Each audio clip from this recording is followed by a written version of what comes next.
அன்பு செய்து வாழ்வதற்கே வாழ்க்கை போதல, இதுல அடுத்தவன பகைச்சு வாழ நினைப்பதேனுங்க. புல்லை போல உலர்ந்து போகும் வாழ்க்கை தானுங்க.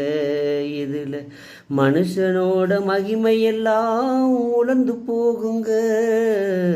அன்பு செய்து வாழ்வதற்கே வாழ்க்கை போதல. இயேசுவின் அடிப்படையான போதனை அன்பு மட்டும்தான்.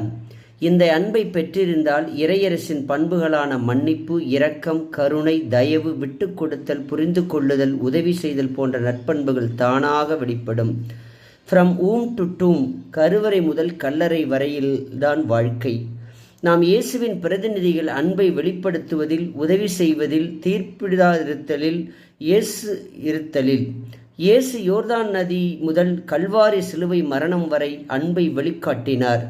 நாம் இயேசுவின் சீடர்கள். இயேசுவை வாழ்ந்து காட்ட அவர் பெயரில் அபிஷேகம் பெற்றவர்கள். இதுவரையில் எத்தனை உள்ளங்களில் அன்பை வெளிப்படுத்தி இருக்கிறோம். புனித யோவான் சொல்லுவது போல, இயேசுவின் மீது அன்பு இல்லாதவன் பொய்யன் ஆவான். வேறு எங்கும் செல்ல வேண்டாம். நமது பங்கில், நமது குடும்பங்களில் உள்ள இயேசுவின் பிள்ளைகளை அறிந்து அன்பு செய்திருக்கிறோமா? நமது அலைபேசியில் உள்ள நபர்களை நாம் அறிந்து அவர்களின் நிலை புரிந்து அன்பு காட்டியிருக்கிறோமா? அவர்களுக்கு பிரச்சனை, துன்பம் வரும் பொழுது வேடிக்கை தானே பார்த்திருக்கிறோம். 14 வருடங்களுக்கு முன் டெல்லியில் உள்ள ஒரு பூங்காவில் ஒரு இளைஞன் வீடியோ எடுக்க முயற்சி செய்து புலியின் வளையத்திற்குள் விழுந்தான். நாம் என்ன செய்தோம்? We were taking videos and watching what would happen to him. எங்கே போனது நமது கிறிஸ்தவத்தின் அன்பு?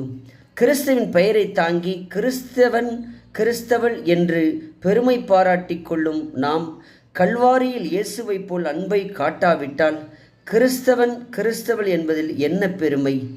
சிந்திப்போம். இயேசுவின் அன்பை வெளிப்படுத்துவோம். இயேசுவின் அன்பை வெளிப்படுத்துவதில்தான் நம் கிறிஸ்தவ வேதம் அடங்கி இருக்கிறது. இயேசுவின் அன்பு பிறருக்கு கொடுக்கப்பட வேண்டிய அன்பு. இயேசுவின் அன்பு பிறரோடு பகிர்ந்து கொள்ளப்பட வேண்டிய அன்பு.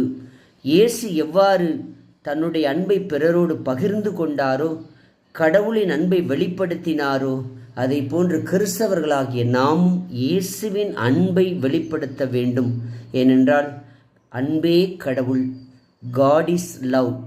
அந்த கடவுளின் திருப்பெயரை தாங்கியிருக்கிற கிறிஸ்தவர்களாகிய நாம் இயேசுவின் அன்பை, இயேசு காட்டிய அன்பை, இயேசு வாழ்ந்த அன்பை, இயேசு வாழச் சொன்ன அன்பை நாம் பிறரோடு பகிர்ந்து கொள்ளுவோம். அப்பொழுதுதான் நாம் கிறிஸ்தவர்கள்